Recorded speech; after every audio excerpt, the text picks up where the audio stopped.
Studying too hard? Here's what it does to your brain. You know that feeling when you've been studying for hours, your eyes are dry, your brain feels like mush, and somehow you've read the same sentence 5 times, but it still makes zero sense? Yeah, we've all been there. Maybe you're prepping for an exam, cramming for a big test, or just trying to prove to yourself that you can absorb an entire textbook in one sitting. But what if I told you that studying too hard might actually be working against you? That's right. More studying doesn't always mean more learning. In fact, there's a point where studying too much actually reduces your ability to learn, memorize, and retain information. So, if you've ever wondered why you still struggle with a subject despite hours of effort, or why you feel like your brain turns to mush after a long study session, you're about to find out why. The brain on overdrive, when studying backfires. Your brain is an incredible organ. It processes information, solves complex problems, and stores years of knowledge.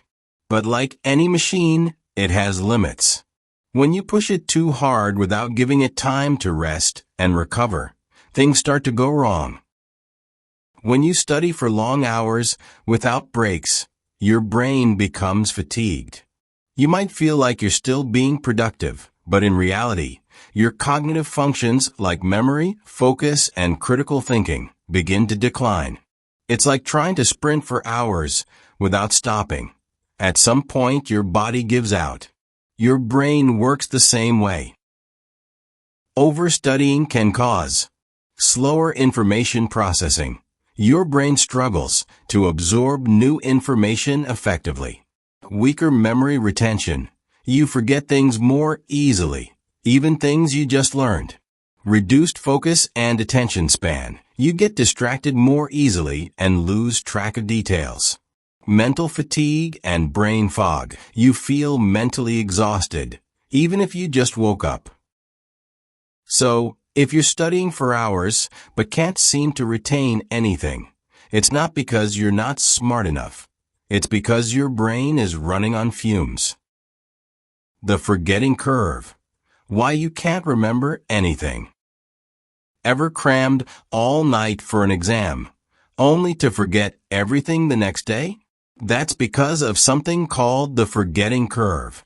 The forgetting curve, discovered by psychologist Hermann Ebbinghaus, shows that we forget up to 70% of new information within 24 hours, unless we reinforce it. The more we review and actively engage with the material, the slower we forget.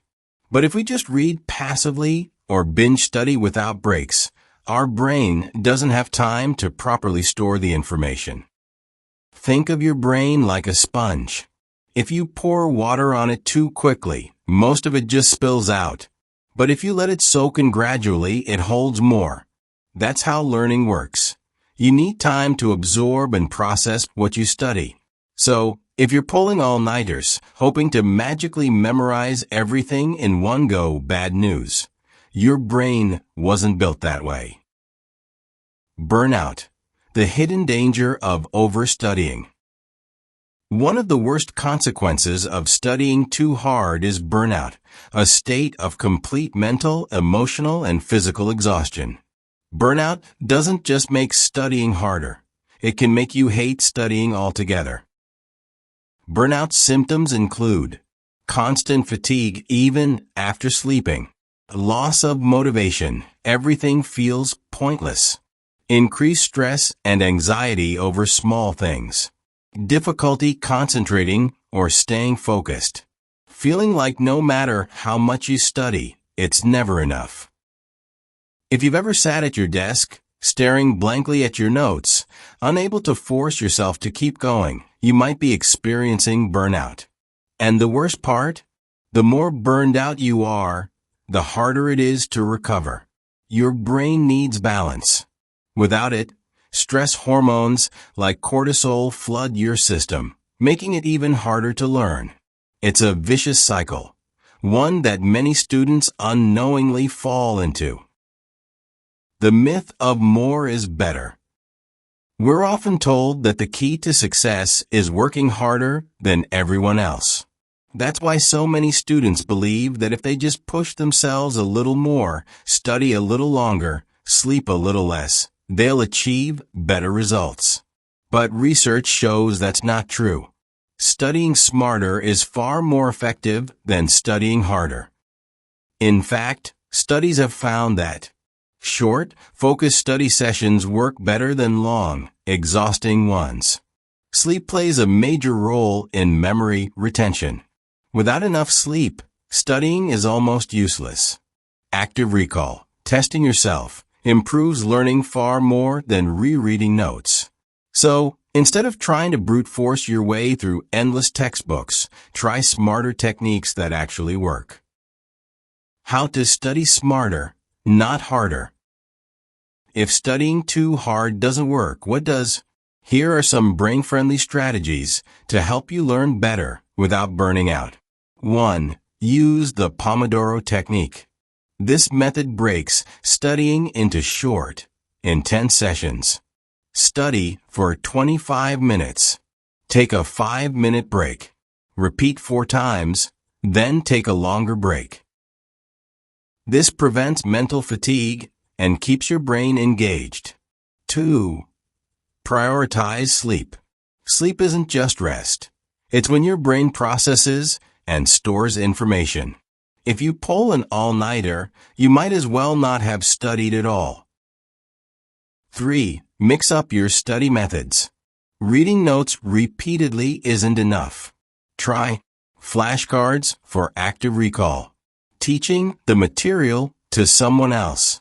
Practicing past exams or problems.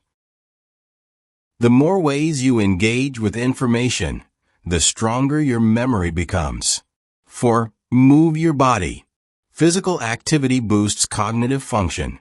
Even a short walk can help refresh your brain and improve focus. 5. Take real breaks. Scrolling on your phone doesn't count. Instead, try stretching, meditating, or listening to music. Your brain needs time to recharge. Final thought.